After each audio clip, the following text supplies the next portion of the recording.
Hello, and welcome to the inaugural video for this channel. This is going to be a learning experience for me, at the very least, and hopefully for those of you watching. So, as the title hopefully implies, this video is about a single-stage to orbit rocket. And the style of this rocket is very much similar to SpaceX's rockets. And I'm sure you've all seen videos like these before on YouTube. People love making Falcon 9 replicas that are at least thematically similar, but there's a big issue with most of these in that you can't actually use them practically in game, because those who do these, and if you do it in the way that SpaceX does it, then you either have to abandon your first stage or the second stage. And that's all fun if you're just doing it for fun, but if you're actually trying to make some saves, monetary saves in a KSP career mode, then you need something a little more functional in KSP. So what you've seen on your screen is the Intrepid 1, which is my clever name for this rocket. And it is a single stage to orbit, and it is fully functional for KSP career mode. It can definitely save you some money if you use it properly, and that is because instead of dropping off the second stage halfway to orbit, it actually goes all the way up to orbit. It is a bona fide single stage to orbit with enough fuel margin to come back down and land. So you can see the whole thing right here. It's got two vector engines at the bottom, and those are great high thrust, high efficiency engines, which are both musts for a functional SSTO. Just above those engines, you can see some gear that is going to be used for landing. And I say gear, that does mean literally the landing gear, but I'm also referring to the reaction wheel just above that.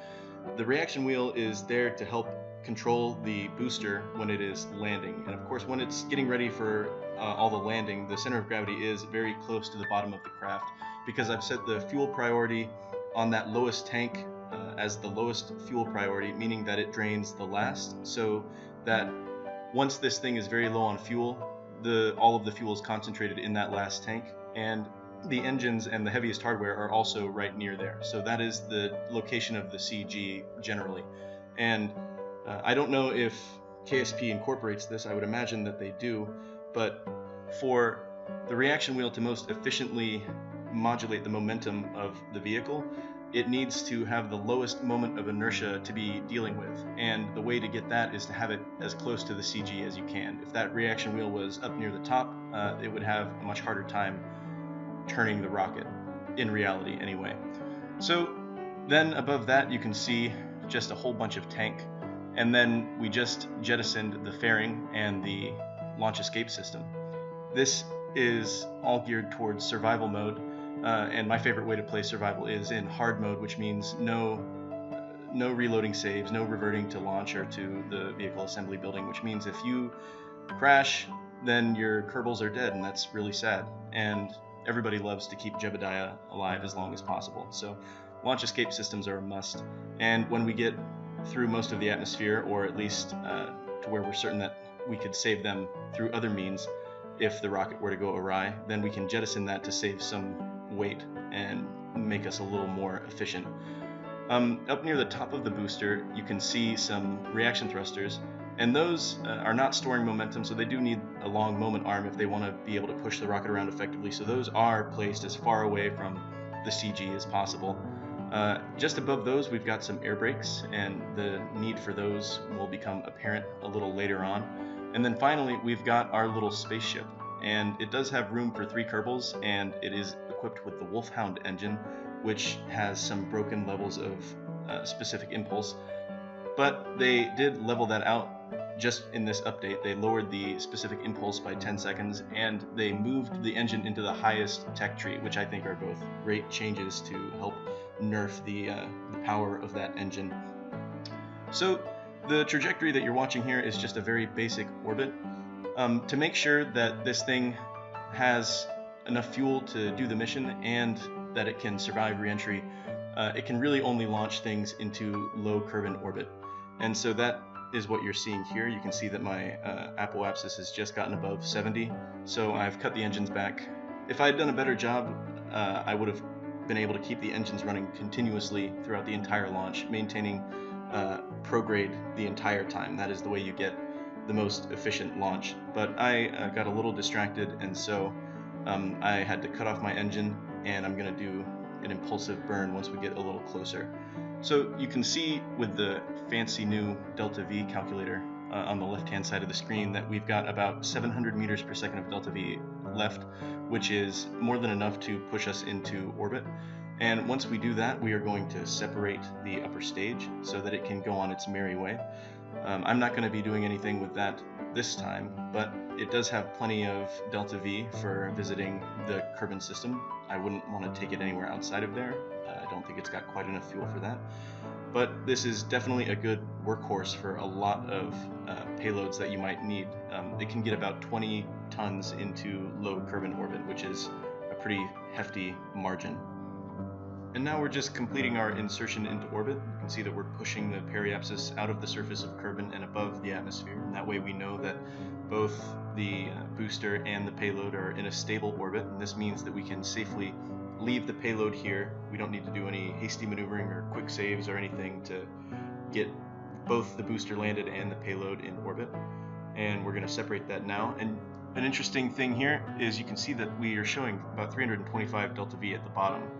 And that number will go up for the booster because it is no longer carrying around this big fat payload. So it's got a lot less to deal with and subsequently more delta V.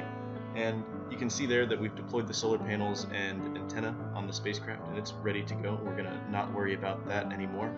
And now's when the fun part begins, when we have to try to land this thing back down on Kerbin.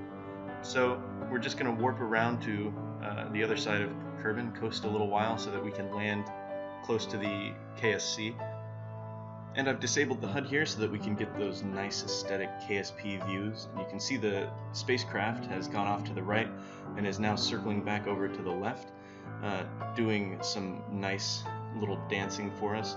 This happens with any two objects that are in slightly different orbits but very close to one another, and indeed they are in slightly different orbits because we've pushed the spacecraft off with some velocity, so it's essentially done a little bit of a burn. But now that we're back over here on the light side of Kerbin and the HUD is re-enabled, you can see that we're showing about 524 meters per second of delta V, and this is a substantial increase from the 300 or so that we were showing with the spacecraft still attached. Normally I like to have at least 600 when I'm coming in for a landing, but the inefficiencies that I gathered on launch have whittled that down a little bit, but that's okay. It should still be enough. So we're going to go ahead and get ready for the re-entry burn, which is going to take away a small chunk of our delta V and leave us with hopefully enough to land. But there we go, we've started the engines, and we're going to bring down our periapsis. We're going to lower it until the point where the orbit touches the surface of Kerbin is just about there at the landmass off to the east of the KSC. The reason for this is so that as the orbit gets smaller and smaller as we're going through the atmosphere here, hopefully we have enough margin that we end up just above the KSC when we're slowing down enough that we're going practically straight down. That is the dream. That's probably not going to happen, but we will see. Now that we're in the atmosphere, I can go ahead and extend the air brakes. These are very important. They help slow the vehicle down, and it definitely needs the help because it is long and thin, so it has relatively low drag in comparison to its mass. I'm also going to lower the thrust on these engines to make it easier to land. If the thrust is too high, the thrust to weight ratio, it's very easy to get yourself going upward again when you're trying to just barely stop. So to give myself a little bit more sensitivity to play with, we're going to lower that down so the thrust to weight ratio is now about half, well, exactly half what it was. You can see there an obnoxiously close view of the inside of the rocket, and I've got some powerful batteries in there to power the reaction wheels and the command module. Definitely, there's no solar panels on this, so we don't want it dying on its little coast around. We're getting a little lower in, and you can see that the plasma has started to form on the leading edge of the booster. The important things to keep track of here are the heat meters that will be popping up on various components and the trajectory. There's one big obstacle that matters here. This thing can land in water. Water's no big problem. It floats, you know, so we want to make sure that we're landing on flat ground. And there's a dramatic mountain range there in the KSC that has been the bane of my existence many times. So we've got to at least make it over those, or make the decision to land before those. Looking at the trajectory, it's making me a little nervous. It looks like we're going to be a little short, so I'm going to go ahead and fold in these air brakes so that we don't end up landing on the side of a mountain. That is definitely not going to end well, and I really don't want this to be a failure, so we just gotta hope that we can make it. Looking at our trajectory, it's looking like we're not gonna quite make it all the way to the KSC, but we are gonna make it over these mountains, I think. And it's probably for the best that we're not gonna make it all the way to the KSC, because we are also not aimed up quite right. So if we did, we'd be landing in the water right next to the KSC, which would almost be even sadder than crashing. So we have made it over these mountains, and once we get far enough over that it looks like we're going to be able to land on these relatively flat grasslands, I'm going to go ahead and extend the air brakes again so that we can slow down in preparation for landing.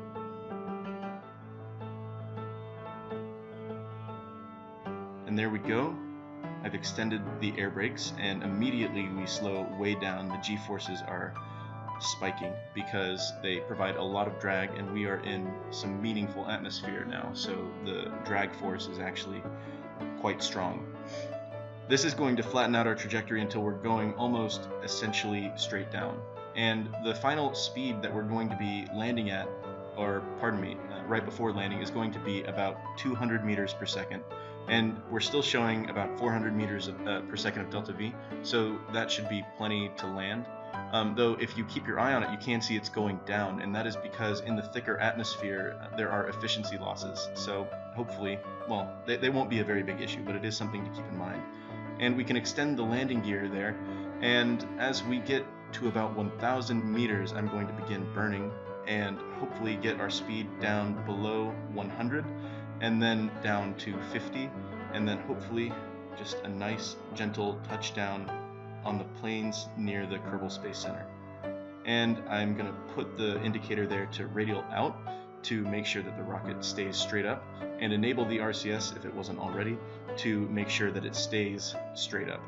And then there we go, a less than elegant little touchdown and a nice flat landing area. You can see those terrifying mountains there.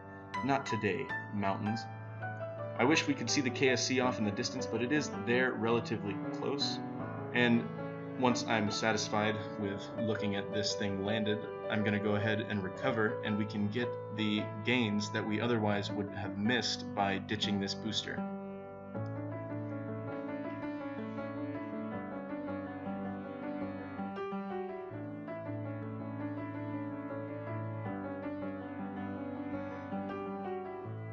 So not much to see there because there was no meaningful science done on this mission, but here you can see that it was recovered at 96.5% value of 33 kilometers, and we saved or got back $72,000.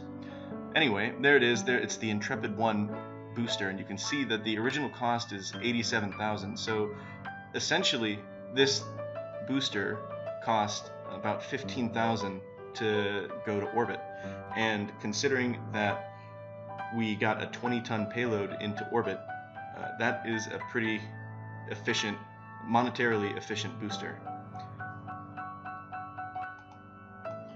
So that is just about all I had to show you. Hopefully you enjoyed watching, and hopefully you learned a thing or two about space and Kebral Space Program.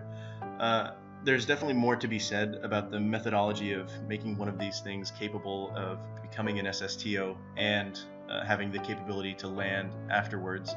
But I can definitely discuss that more in a future video, and do it while showing you some more of the cool things that I've made in Kebral Space Program. Even if the number of you watching continues to be 0, this will still be fun for me. And more on that note, I hope you will bear with me as I get more familiar with making videos and posting them on YouTube. I'm sure I will become more methodical in the future, but until then,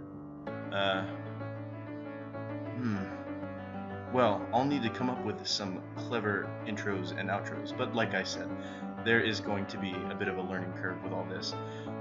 If you have any questions, please feel free to post in the comments, and I will do my very best to answer them. I'm sure I will not be flooded, but regardless, thank you very much for watching, and I will see you again.